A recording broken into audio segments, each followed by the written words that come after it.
Yo, fuck you, Kanye, first and foremost, for making me do this shit, you motherfucker. I had to throw everybody out the motherfucking room because I'm fucking. I'd like to propose a toast. I said toast, motherfucker. La la la la la la la la la la la la la la. And I am. And they ask me, I tell them. Raise your glasses to the sky, yeah. This is the last call for alcohol for the. So get your ass up off the wall. The all around the world digital underground Pac, the Rudolph the red-nosed reindeer of the rock. I take my chain, my 15 seconds of fame, and come back next year with the whole fucking game. Ain't nobody expect Kanye to end up on top. They expected that college dropout to drop and it flop. Then maybe he stopped, saving all the good beats for himself. Rockefeller's only niggas that help. My money was thinner than Sean Paul goatee head. Now John Paul goatee air, cologne fill the air. Yeah, they say he bougie, he big-headed. Would you please stop talking about how my dickhead is? Flow infectious, give me 10 seconds. I have a buzz bigger than insects in Texas. It's funny how wasn't nobody interested. To the night I almost killed myself in Lexus. Now I am. And they ask me, I tell them.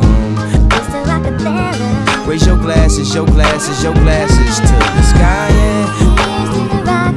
This is the last call for alcohol for the. So get your ass up off the wall. Now is Kanye the most overlooked? Yes, sir. Now is Kanye the most overbooked? Yes, sir. Do the fans want the feeling of a Tribe Called Quest? But all they got left is this guy called West. That'll take freeway, throw him on tracks with most death. You call him Quali or Quayle, I put him on songs with Jay-Z. I'm the Gap like Banana Republic and Old Navy. And ooh, it come out sweeter than Old Sadie. Nice as Bun B when I met him at the Source Awards. Girl he had with him ass coulda won the Horse Awards. And I was almost famous. Now everybody love Kanye, I'm almost reigning. Some say he arrogant, can y'all blame him? It was straight embarrassing how y'all played him. Last year shopping my demo, I was trying to shine. Every motherfucker told me that I couldn't rhyme. Now I can let these dream killers kill my self-esteem, or use my arrogance as a steam to power my dreams. I use it as my gas, so they say that I'm gassed. But without it I'll be last, so I ought to last. So I don't listen to the suits behind the desk no more. You niggas wear suits cause you can't dress no more. You can't say shit to KanYeWest no more. I rock 20,000 people, I was just on tour, nigga. I'm kinda Louis Vuitton Don. Bought my mom a purse, now she Louis Vuitton mom. I ain't played a hand I was dealt, I changed my cards. I prayed to the skies and I changed my stars. I went to the malls and I balled too hard. Oh my God, is that a black card? I turned around and replied, why yes, but I prefer the term African American Express. Brains, power, and muscle like Dame, Puffy, and Russell. Your boy back on his hustle, you know what I've been up to. Killing y'all niggas on that lyrical shit. Mayonnaise color bins, I push miracle whips, and I am. And they ask me, I tell them. Raise your glasses to the sky, yeah. This is the last call for alcohol for my niggas. So get your ass up off the wall. Oh. So this A&R of Rockefeller named Hip Hop picked the Truth beat for Beanie. And when I was in a session with him, I had my demo with me, you know, like I always do. I played the song, he's like, who's that spitting? I'm like, it's me. He's like, oh, okay. He started talking to me on the phone, going back and forth, just asking me to send him beats. And I think he's trying to get into managing producers because he had this other kid named Just Blaze he was messing with. And he was friends with my mentor, No ID. And No ID told him, look man, if you want to mess with Kanye, you gotta tell him that you like the way he rap. I don't know if he's gassing me or that, but he's like, he want to manage me as a rapper and a producer. I'm like, oh shit. I was messing with D-Dot also. People like this talk about the Ghost production, but that's how I got in the game. If it wasn't for that, I wouldn't be here. So, you know, after they picked that Truth beat, I was figuring I was gonna get some more work. But shit just wasn't popping off like that. I was staying in Chicago, I had my own apartment, and I'll be doing like just beats for local acts just to try to keep the lights on and be able to go out and buy, get a Pelly off layaway, get some Jordans or something, get a Techno Marine. That's what we wore back then. I made this one beat where I sped up this Harold Melvin sample. I played it for Hip over the phone. He was like, oh, yo, that shit is crazy. Jay might want it for this compilation album he doing called The Dynasty. And at that time, like, the drums really wasn't sounding right to me, so I went and I was listening to Dre Chronic 2001 at that time, and really I just like bit the drums off Explosive and put it like with a sped up sample, and now it's kind of like my whole style where it started when he rapped on This Can't Be Life. And that was like really the first beat of that kind that was on the Dynasty album. I could say that was the resurgence of the soul sound. You know, I got to come in and track the beat, and at that time I was still with my other management. I really wanted to roll with hip-hop. I just needed some fresh air, you know what I'm saying? Because I've been there for a while, and I appreciate what they did for me, but you know, it's a time in every man's life where you got to make a change and try to move on to the next level. That day I came and I tracked the beat, and I got to meet Jay-Z, and he said, oh, you a real soulful dude. He played the song because he already spit his verse by the time I got to the studio. You know, he do it in one take. He said, tell me what you think of this. And I heard it, and I was thinking like, man, I really wanted more like the simple type Jay-Z. I ain't want like the more introspective, complicated rap, or in my personal opinion. So he asked me what you think of it, and I was like, man, this shit tight. You know what I'm saying? Well, I'm gonna tell him. And I was on the train, man, you know. So after that, I went back home. Man, I'm just in Chicago. I'm trying to do my thing. You know, I got groups, I got acts. I'm trying to get on, and like, wasn't nothing really like popping off the way it should have been. One of my homies, that was one of my artists, he got signed, but it was supposed to really go through my production company, but he ended up going straight with the company. So like, I'm straight holding the phone, getting the bad news that dude was trying to leave my company, and I got evicted at the same time.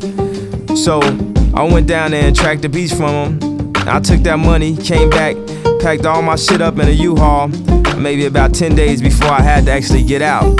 So I didn't have to deal with the landlord, cause he's a jerk.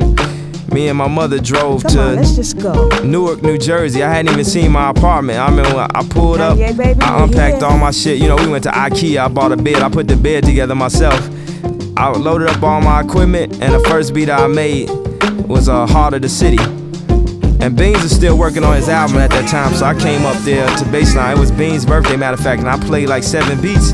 And you know, I guess he was in his zone. He already had the beats that he wanted. I did nothing like it already at that time. But then Jay walked in. I remember he had a Gucci bucket hat on. I remember like it was yesterday. And hip hop said, yo, play that one beat for him. So I played Heart of the City. And really, I made Heart of the City. I really wanted to get that beat to DMX. Then I played another beat. Then I played another beat. And I remember that Gucci bucket, he took it and like put it over his face. And he made him faces like, ooh. 2 days later, I'm in Baseline and I seen Dame. Dame didn't know who I was. I was like, yo, what's up? I'm Kanye. Yo, you that kid Kanye? You that kid that gave all the beats to Jay? Yo, this nigga got classics to your beats, B. Jay got classics. You know, he talking shit. I'm like, oh shit. And all this time I'm starstruck, man. I'm still thinking about, you know, I'm picturing these niggas on the show. The streets is watching or whatever. I'm looking, these are superstars in my eyes. Are they still alive, you know? So Jay came in and he spit all these songs like in 1 day and in 2 days. I gotta bring up one thing, you know, to go back in the story. The day I did the Can't Be Life beat, I tracked it. I remember Lenny S was there. He had some Louis Vuitton sneakers on. He think he fly. And hip hop was there.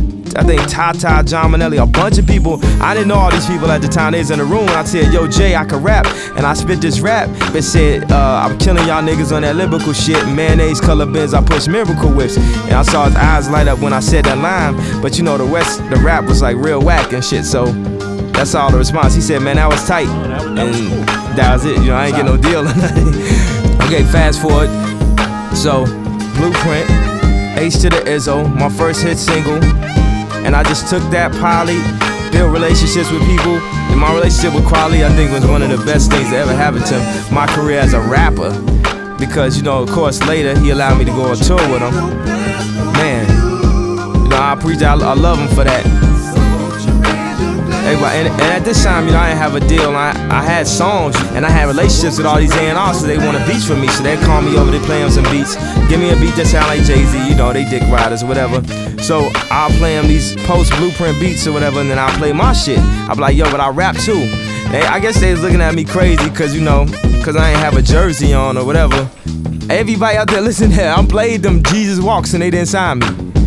You know what happened? It was some A&Rs that fuck with me though, but then like the heads, it'll be somebody at the company that I say nah. Like Dave Lighty fuck with me. My nigga Mel brought me to a bunch of labels. Jessica Rivera, man. Y'all niggas are stupid if y'all don't sign Kanye. For real. I'm not gonna say nothing to mess my promotion up. Y'all niggas are stupid. Let's just say I ain't get my deal. The nigga that was behind me, I mean, he wasn't even a nigga. The person that actually kicked everything off was Joe 3H from Capitol Records. He wanted to sign me really bad. Dame was like, yo, you gotta deal with Capitol? Okay, man, just make sure it's not whack. Make sure it's not whack. And then one day I just went ahead and played it. I wanted to play some songs, cause you know Cam was in the room, Young Guru, and Dame was in the room. So I played, actually, it's a song you'll never hear. Or maybe I might use it so it's called Wow. I go to Jacob with 25,000, you go with 2,500, wow. I got 11 plaques on my walls right now. You got your first gold single, damn nigga, wow. Like the chorus, I'm like, don't bite that chorus, cause I might still use it. So I play that song for him, and he's like, oh shit. Oh shit, it's not even whack.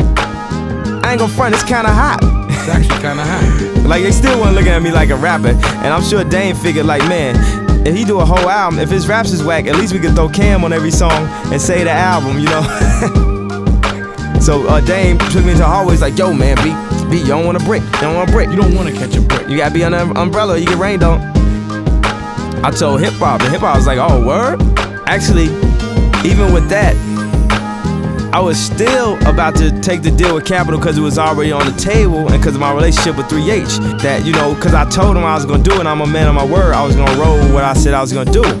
Then, you know, I'm not gonna name no names, but people told me, oh, he's just a producer rapper, and told 3H that I told the heads of the Capitol.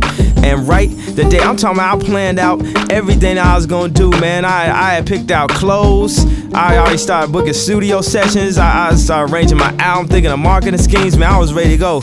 And they had mail call me. They said, yo, Capitol pulled on the deal. Yo, Capitol pulled out of the deal. And you know, I told them that Rockefeller was interested, and I don't know if they thought that was just something I was saying to gas him up to try to push the price up or whatever. I went up, I called G, I said, man, you think we can still get that deal with Rockefeller?